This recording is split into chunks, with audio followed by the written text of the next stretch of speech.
mga kamomo! Welcome to our channel! Before we start, please don't forget to like, share, and subscribe to our channel. Today's topic is linguistic varieties and multilingual nations. We are going to tackle about the linguistic varieties. As you can see here, we have two different languages. First is vernacular languages, and second is the standard languages. Vernacular languages. The characteristics are: it is not official standard language. It is not described or written down. So it's the language that you speak at home or maybe on the streets with your friends.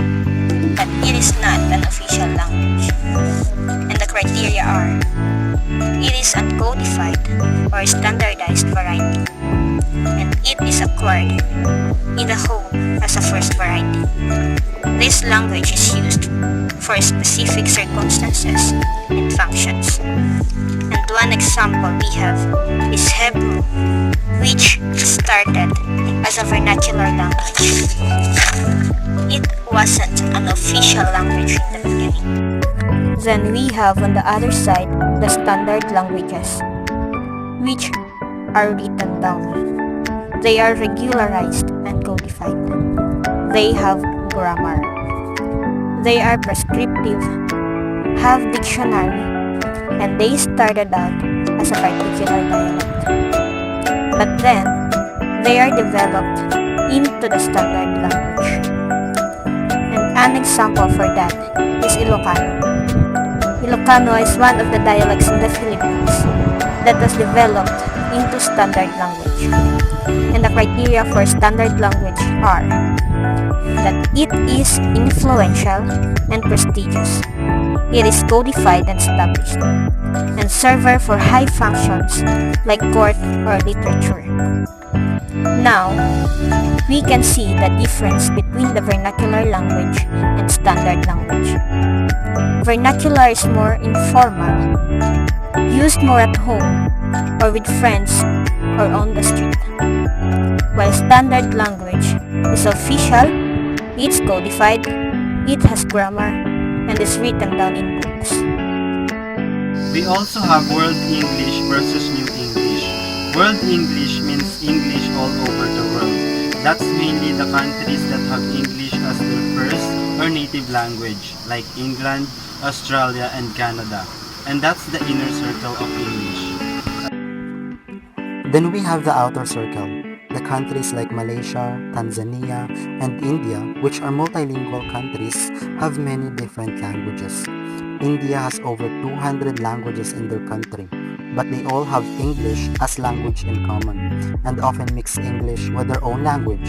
Like for example, Span English, or Singlish, which is Singapore English, and many of their languages that are mixed. And then we have this expanding circle, which are more of China, Japan, and Russia, which are also implementing English to their or with their language that makes their own languages. So the world English would be the whole thing, but mainly the inner circle and New English would be the outer and expanding circle where languages mix English with their own languages.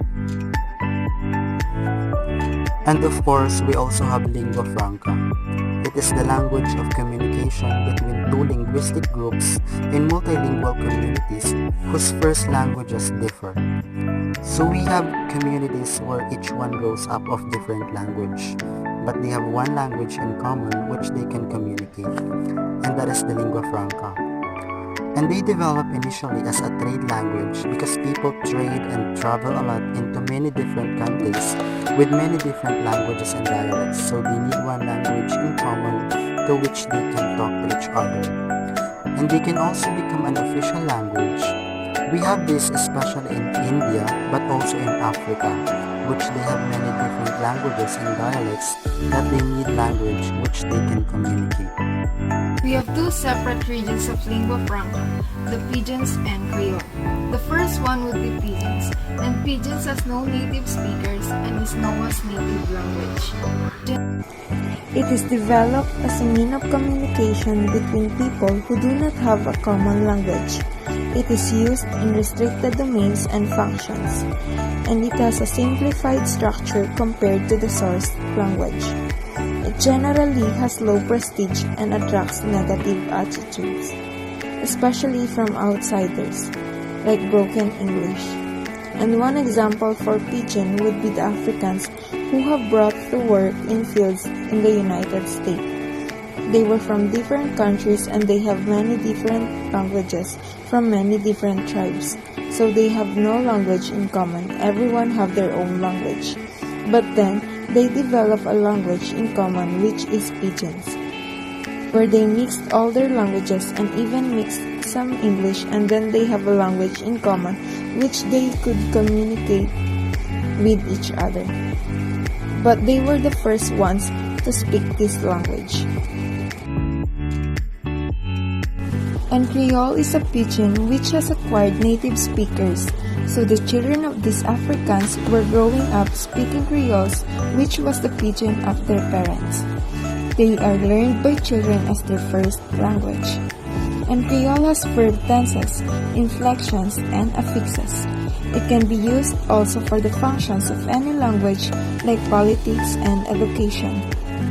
So you would say that Creole is the pidgin that's already a little bit more developed and a more stabilized. It also depends on certain circumstances and a group of people if pidgin and Creole gets developed.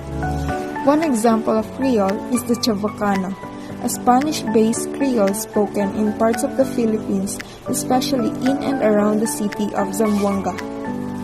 It is the only Spanish-based Creole in Asia and the only non-Austronesian language to have developed in the Philippines. And that's it for today's lesson. Bye mga kamomo! Thank you for watching!